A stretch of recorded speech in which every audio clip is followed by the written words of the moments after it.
જો ચલો બધા એક તો હાથથી ફૂડ બનાવી દો સરસ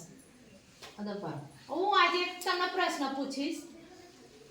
એ પ્રશ્નનો તમારો ધ્યાનથી એ પ્રશ્ન સાંભળવાનો છે પછી તમારે જવાબ આપવાનો છે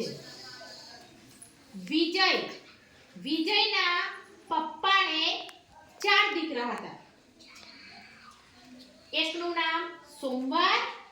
બીજાનું નામ મંગળવાર ત્રીજાનું નામ બુધવાર તો ચોથા દીકરાનું નામ શું હશે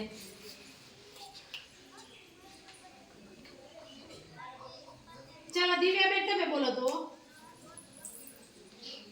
શનિવાર ખોટું ચલો આરોહીબેન તમે બોલો તો મંગળવાર ખોટું બે નિશાબેન તમે બોલો તો રવિવાર ખોટું અમિતભાઈ તમે બોલો તો શુક્રવાર ખોટું ઉર્વશી બોલતો તું શનિવાર ખોટું ચલો નક્ષભાઈ તમે બોલો તો ગુરુવાર ખોટું ચલો સમર્થભાઈ તમે બોલો તો શુક્રવાર ખોટું ચલો વિશ્વભાઈ વિશ્વબેન તમે બોલો તો વિજય વિજય સરસ